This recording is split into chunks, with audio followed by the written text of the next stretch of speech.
Well, a bit of a theme there, and a little of a familiar one too. You often hear that on Channel 9's The Block, don't we? My first guest in the program today is no stranger to reality television. He's been on now for 7 or 8 weeks. The Block on Channel 9. If you watch the program, you'll certainly know the names Ben and Andy. They've had a huge week this week. They're almost out of money, and were facing not finishing this week on The Block, but I think their fate may have turned around. Ben and Andy were 2 school teachers from Geelong. A limo came to the door, picked them up, took them off to what we know as The Block in South Melbourne, and the rest is going to be history as it goes on. Ben, part of the Ben and Andy team, is online to have a chat to us today. Tell us how it all unfolded, how it started, and how excited he is right now. Ben, nice to have you with us, mate. Thank you for having me. Great pleasure, and lovely to meet you the other night at the theatre and have a bit of a chat there. My wife had a photo taken with you, and what nice guys you are. Can we just go through your story a little bit? How did it come that you went on to Channel 9? What prompted you to audition for this? Yeah, so, I mean, a lot of the people that come onto The Block, have had renovation experience or, some sort of TV fame aspirations or anything, something like that, but Andy and I honestly just applied for a laugh. We did it through uni, and we thought, it'd be a good way to put off assignments and all that sort of stuff. So it was really just procrastination that inspired us to apply for the show. I mean, we were fans of the show, and we thought that, it's something that we'd be able to give a crack, but we actually never thought we were going to get on. So we applied every year through uni, so for 4 years, and then when we finally finished our degree and got teaching jobs, we got the call up and we were asked to come on the show. So it all just had a funny way of working out. Isn't that incredible? We're grateful for it. So when that call up came, was that via a letter? Was it direct faced? How did it come about?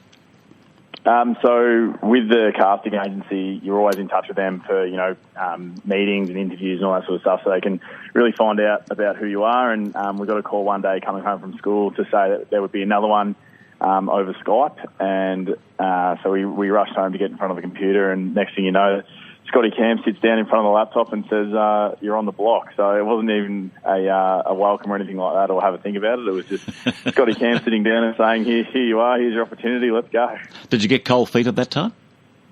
Yeah, absolutely. So as much as we wanted to be on the show and something that we really did strive for, it was, weighing up the fact that we had full-time jobs and we were halfway through a schooling year. So leaving the school in the lurch was something that we stressed about, to be honest. I hadn't slept right for a week and felt really bad about telling the school, but, they were really supportive and let us know that they understood it was a huge opportunity for us, and, they didn't hold any grudges for the decisions we made, and said if we ever wanted to return to teaching, then that would be a place for us to go. So we're really grateful about the way they handled the situation. We understand it's quite a unique situation to be in, but we're really grateful for the support.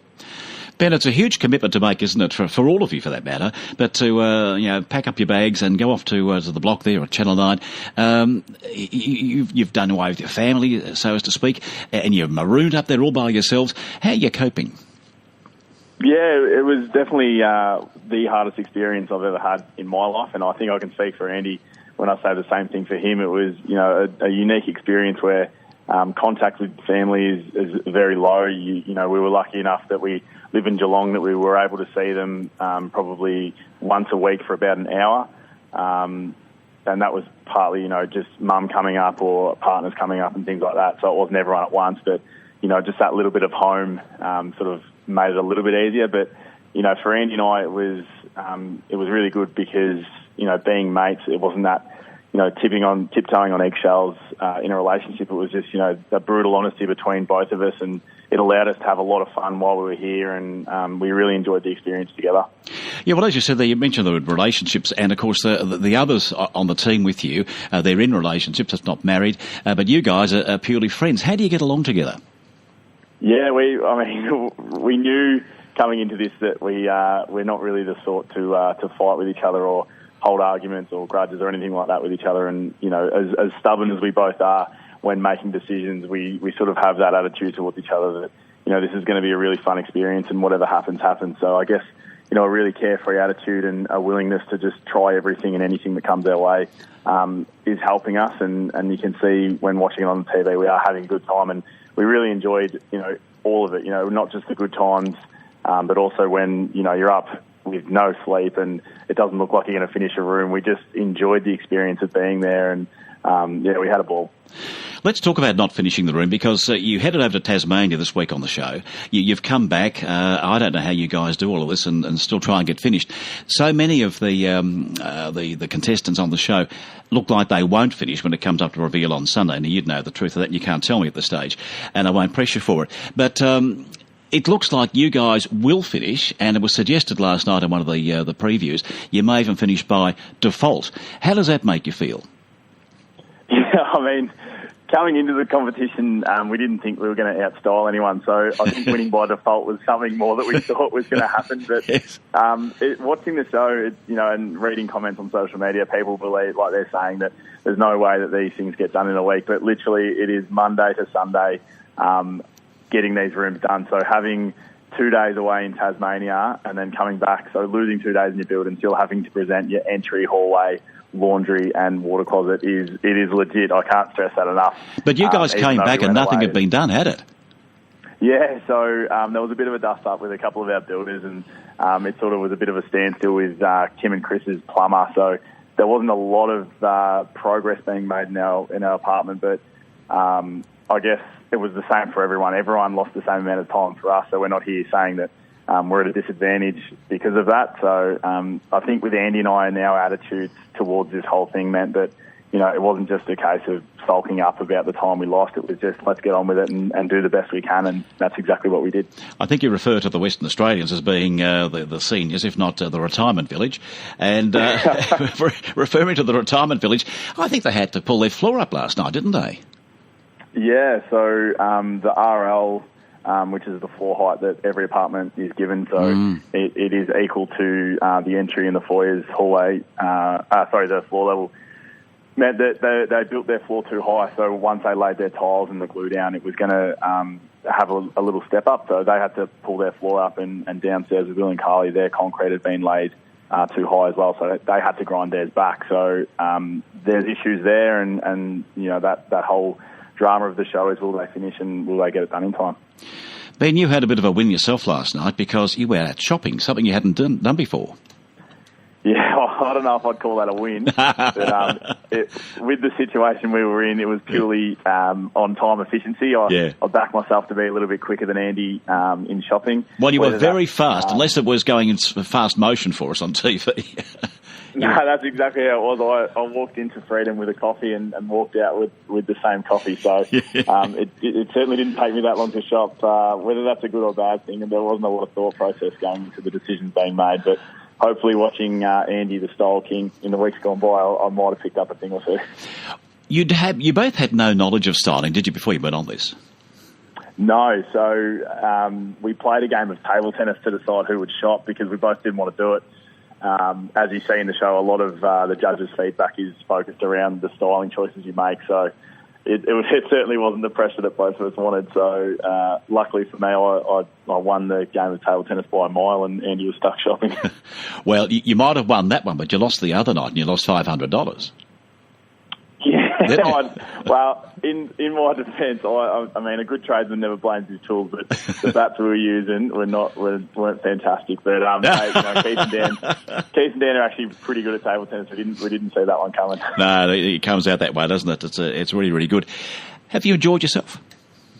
Yeah, I mean, you can use the table tennis as an example. We got along with Keith and Dan really well, which meant that we could we created opportunities to go and play around the golf with them, play table tennis, and there's a challenge coming up next week that we have a bit of a go with them as well. So aside from the building and how much we've learnt throughout the whole process, the friends that we've made throughout this whole experience and people that we're going to know for a very long time. And, we can't stress enough how much our builder, Trent, and his boys were, how much they helped us because, they're there were guys that we didn't know, but coming up from Geelong and committing their time throughout the whole build was fantastic. Yeah, that's great support, isn't it? Yeah, great support from the locals down there. To have that has been fantastic, so we loved it. Ben, it'd be a miss if I didn't ask you about the money situation. You are running out of money. You had a bit of a win during this week on the show. But how do you get to do your kitchen and finish things like that with no dough? Well, yeah, it's sort of coming to the pointy end of the build. So we're hoping to win a few challenges along the way. We're lucky enough that a lot of the Freedom Kitchens are taken care of, and so that's out of our budget. So, that's good. Cabinetry and things like that, things that we don't have to worry about. So that doesn't really come out of our budget. But it's more the cash flows towards trays and making sure that we can get professionals in to complete the job. So hopefully we can win a couple of challenges along the way and sort it out from there. Are you ever tempted to use money out of your pocket? No, well, that's the whole thing. It has to be a fair and even competition. Yeah, you wouldn't be allowed to. I suppose, yeah, exactly. So they monitor it pretty closely, and everything that goes into your room has to be accounted for, and receipts go into it, and there's people that look after that sort of stuff. So even if you wanted to, it'd be pretty hard to get away with it. But I think, with Andy and I adding the extra bathroom and the extra bedroom, it's really made the situation really tight with money. So we've got to be careful from here on out. But it may be a good result for you when it comes to auction night, because having that extra bedroom and that extra bathroom now, it could just be in your favour. Well, that was our whole idea when we chose apartment 3. We looked at the floor plans and, like I said before, we were never going to outstyle any of the couples that have done this before, and we weren't going to come in here naive and think that we were going to fluke it. So we needed to do something to stand out and have a point of difference. So structurally, we've done things to our apartment that no other apartment can do from here on out, because it would mean ripping ceilings down in other apartments. So we're really happy with the decisions we've made, and we feel as though we're a strong threat. Ben, you and Andy were telling me the other night at the theatre when we met each other that you're contracted to Channel 9 till February. Now, after February, what do you see ahead for both of you? Yeah, I'm not sure. Andy and I, have always said that if you want to pay us to hang out with each other, then we're more than happy to do so. But Channel 9 have been really good in offering us advice and sort of saying that if we wanted to make something out of this and pursue it, because they see something in us, which is, it's nice to hear. But at the end of the day, Andy and I didn't think we were going to be on the block, let alone having those sort of comments made about us. So we're honestly just seeing where this ride takes us, and whatever happens. We're really open to anything, and we'll just see what happens. You might end up back in school teaching. You could end up with a permanent gig on television. Who knows? Exactly right. And if teaching's where we end up, then that's fantastic, because we both have a really strong passion for teaching, and we love being there. So we're really happy with whatever happens, and we're thankful for the experience of being on the block. But Ben, I suppose the plus side is if you go back into teaching, you could always go as a design teacher, couldn't you? Might be a creativity sort of course that we could put our names on, or open up a school of design. Yeah, exactly. How do the kids at school feel about you being on telly?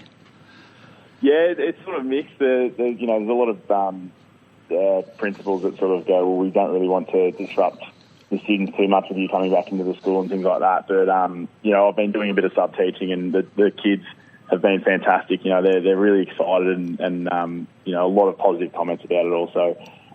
It's a bit strange, usually as a teacher you're sort of seen as a bit of a dag, but going back into schools now, I think you're a rock star, so it's a nice experience. Well, the first episode, and I told you this the other night, I put my money on you guys to win at the auction. So I just hope to hell you do, and I think you've got every chance of taking it out. And of course, we won't know, you don't know this until the auction comes up. It's a live auction, isn't it? Yeah, so the auction happens on a Saturday and then it goes to air the next night. So, yeah. Everyone loves a good underdog story, so hopefully we can be that. Well, we're there really barracking for you, mate, you and Andy, so all the best to you. I thank you for your valuable time today. It's been a delight to talk to you, and perhaps you and I can catch up in the future. I've tried to get you on Facebook, but you're not there, so perhaps we can cross paths somewhere as time goes on and have another chat.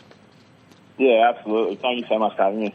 Pleasure, Ben. All the best to you, mate, and we'll be watching Sunday when that reveal comes up. Good on you, mate. Thank you so Say much. hello to Andy for me. Okay, pal. See you later. I will, for sure. Bye-bye now. Yeah. What a lovely chap. There he is. It's Ben and Andy for the boys on The Block. If you haven't seen The Block, you need to have a look at it. It's quite a good show. And these two guys are exactly what they are on television. You've got them off air, they're off telly, you see them in person. It's the same person that you see on television. It's really, really encouraging. So, Ben, thanks for your time there today.